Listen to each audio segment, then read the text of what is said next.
Hello everyone, and welcome to Friday the 13th in 2020. I don't think today will be particularly spooky. It's looking quite good pre-market. I just wanted to give a quick video update to my current, my old and my new copiers, just to share my outlook for the week gone and what I think we need to be looking at in the week that is coming. Right, first of all, I need to thank everyone that's been joining the copy recently. So I've increased my number of copiers by quite a lot. My AUM is now beyond the 8 million mark and growing quite nicely thanks to new copiers, but also the returns that I've been making in the market recently. There have been several hundred new copiers in the last 7 days. I will provide this link, but if you have any questions, you can see some of the most commonly asked questions that I get on my FAQ page together with my answers. If you have any other questions, I'm more than happy to help. I also have a YouTube channel.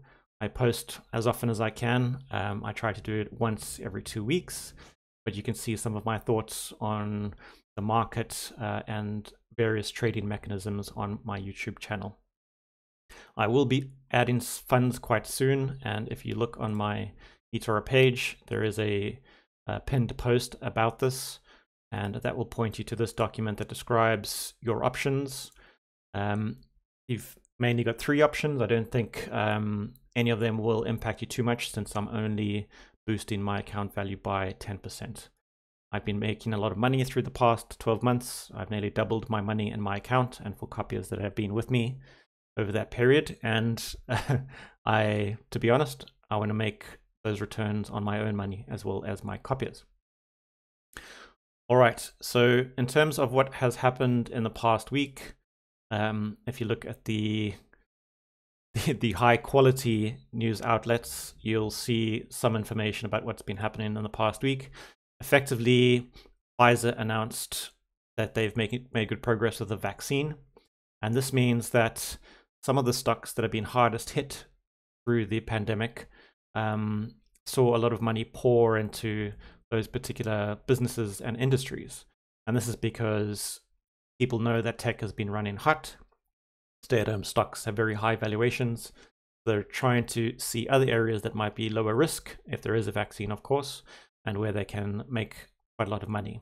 And this makes sense. For example, a lot of the airlines are 30% of their value versus January, February this year. So if things do return to normal quite quickly and you're holding an airline stock, you could triple your money over the next, let's say, 1 to 2 years, however long that recovery takes.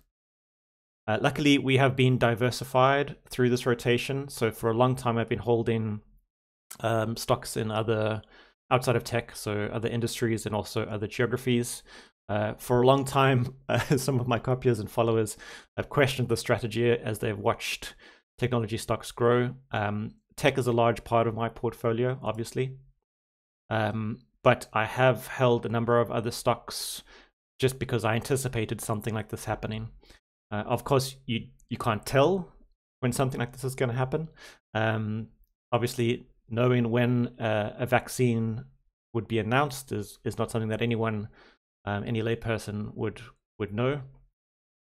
So I didn't know when it would happen, but I knew that it would happen. And so over the past week, we can see the likes of some of these stay-at-home stocks. They've taken a bit of a beating. Later in the week, some money made its way back into tech because tech is still going to do well over the next few quarters. I don't think the stay-at-home stocks will be as hard hit as the market made it seem initially. And then on the flip side, some of these go out stocks or stocks in other industries have done particularly well. So Copier, which is a stock that we've held in the portfolio for a long time, has seen a huge boost, as have others in the UK market or those that are involved in, for example, travel.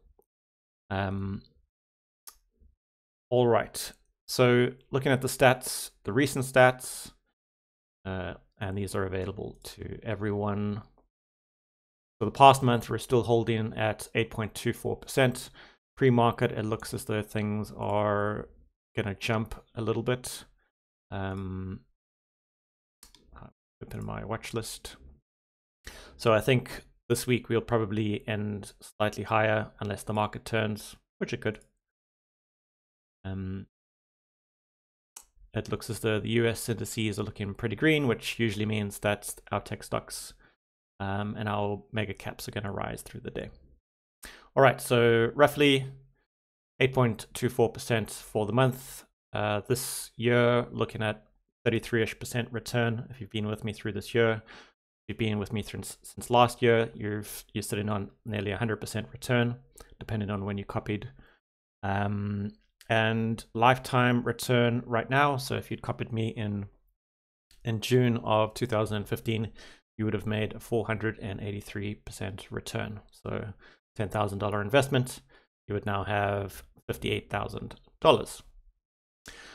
Okay, so the week ahead, things that we need to be careful of, the things that we're going to be looking out for.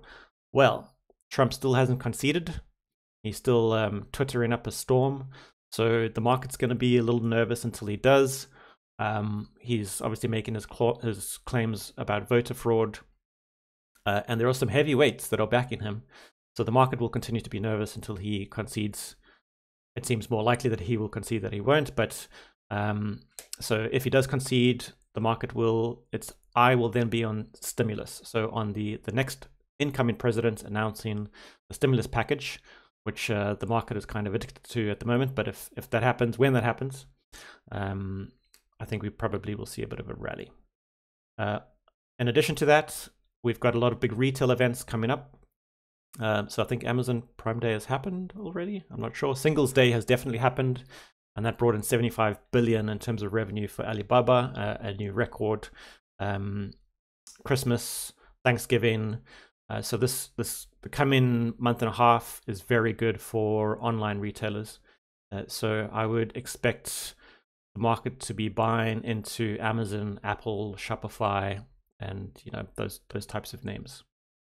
There are a lot of hopes that have been pinned on Pfizer's vaccine. If anything goes wrong in the process of getting that to the public, because the testing isn't finished, the details aren't known, if anything negative were to emerge, I would expect a bit of a sell-off in the stocks that have benefited off of the back of an announcement of a vaccine, and maybe a rotation back into tech stocks, probably the retail e-commerce stocks that I just mentioned, and maybe safe havens such as the dollar, gold, that kind of thing. All right, so that's basically it for today. I wanted to keep it sweet and short. I hope you have a great weekend, and if you have any questions, please let me know. All right, goodbye.